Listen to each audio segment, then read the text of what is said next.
اردو میں اگر بارہ ماسا کی تاریخ تلاشی جائے تو اس میں سب سے پہلا نام افضل جھنجھانوی کا آتا ہے، جنہوں نے اپنی بکٹ کہانی کے ذریعے اردو ادب میں ایک نئی صناف کا اضافہ کر دیا۔ افضل جھنجھانوی کون تھے اور وہ کہاں پیدا ہوئے، اس کے بارے میں زیادہ تفصیلات نہیں مل پاتی۔ افضل کا سب سے پہلے ذکر شیخ محمد قیام الدین قائم نے اپنے مخزن نقاد میں کیا تھا اور انہیں دیار مشرق کا ساکن بتاتے ہوئے اپنی بات ختم کر دی تھی۔ یہی حال میر تقی میر کا رہا، جنہوں نے اپنی نقاط الشعراء میں افضل اور ان کی یادگار شاعری کاوشوں کا ذکر کرنا بھی مناسب نہیں سمجھا۔ قائم کے بعد جب اسپرنگر نے شاہان اودھ کے کتب خانوں کی فہرست شائع کی تو اس نے افضل کا مختصر ذکر کرتے ہوئے صرف اتنا لکھ دیا کہ وہ میرٹھ کے قریبی گاؤں جھنجھانا کے رہنے والے تھے۔ اسپرنگر کے ذکر کے بعد مولانا افضل جھنجھانوی کو لے کر کئی تحقیقی کاوشیں ہوئیں اور اس دوران کئی اختلافات پیدا ہوئے، جس میں سب سے بڑا اختلاف ان کی پیدائش کو لے کر تھا۔ اسپرنگر اور محمود شیرانی جہاں افضل کو جھنجھانا کا رہنے والا بتاتے تھے، وہیں پروفیسر مسعود حسین خان نے انہیں پانی پت کا رہنے والا بتایا، اور اس طرح ان کی زندگی کو لے کر ادبی حلقوں میں ایک اختلاف پیدا ہو گیا۔ افضل جھنجھانوی کہاں پیدا ہوئے اس پر بحث بعد میں، لیکن اتنا تو طے ہے کہ انہوں نے اردو ادب میں سب سے پہلے بارہ ماسا لکھنے کی روایت کا آغاز کیا، اور یہی وجہ ہے کہ ان کی بکٹ کہانی کو آج اردو ادب کی تاریخ کا پہلا بارہ ماسا خیال کیا جاتا ہے۔ اردو کے مشہور شاعر میر حسن کی مانے تو افضل کی بکٹ کہانی کو بڑی شہرتیں حاصل ہوئیں۔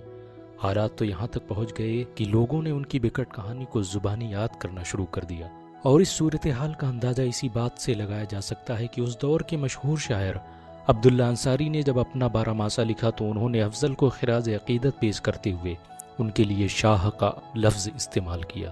افضل جھنجھانوی ہندی زبان کے بھی بڑے ماہر تھے اور انہوں نے ہندی زبان میں بھی اپنی شاعرانہ ظہور دکھائے، لیکن یہ افسوس کی بات ہے کہ ان کی ہندی شاعری کے نمونے اب دستیاب نہیں ہیں۔ افضل جھنجھانوی کے شاگردوں کا دائرہ بھی کافی وسیع تھا، اور اس کے لیے علی کلی خان داغستانی نے اپنے تذکرہ رضاعز الصورا میں زم قصیر و زم غفیر کا لفظ استعمال کیا ہے، اور یہ بتلاتا ہے کہ افضل کے شاگردوں کی تعداد کئی سو کے اوپر تھی۔ مولانا افضل ایک عالم تھے اور انہیں اسلامیات کے رموز نکات سے آسنائی کا شرف حاصل ہوا تھا، لیکن ایک حادثے نے ان کی زندگی کا رخ موڑ دیا اور وہ اپنی روح کو تسکین دینے کے لیے شعر و شاعری کی نشستیں قائم کرنے لگے۔ کہا جاتا ہے کہ وہ عہد پیری میں ایک ہندو لڑکی کے عشق میں مبتلا ہو گئے تھے، اور اس عشق کا کچھ ایسا اثر ہوا کہ انہوں نے اپنے زہد تقویٰ کو الوداع کہہ کر عاشقانہ غزلیں کہنی شروع کر دی۔ افضل کا اس طرح سے اس لڑکی کے لیے شعر و شاعری کرنا اس لڑکی کو پسند نہ تھا، اور وہ اپنی رسوائی سے ڈرتی تھی۔ عوام میں جب یہ بات عام ہوئی تو ایک رات خفیہ طور پر اس کے رشتہ داروں نے اس لڑکی کو متھرا بھیج دیا، لیکن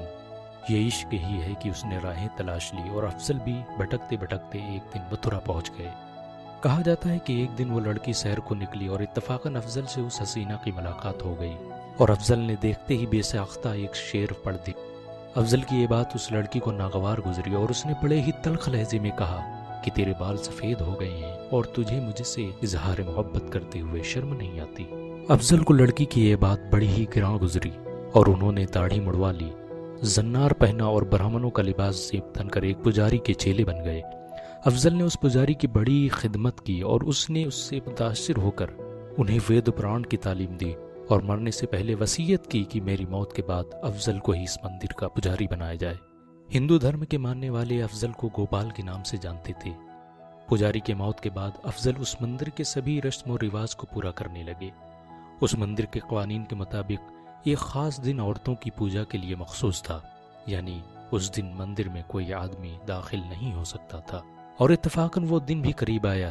جب وہ لڑکی اپنی سہیلیوں کے ساتھ اس مندر میں داخل ہوئی، اور اس نے پیر چھونے کے لیے اپنے ہاتھ جیسے ہی افضل کی طرف بڑھائے، افضل نے اس کا ہاتھ اپنی آنکھوں میں لگا لیا اور پوچھا، مجھے پہچانا؟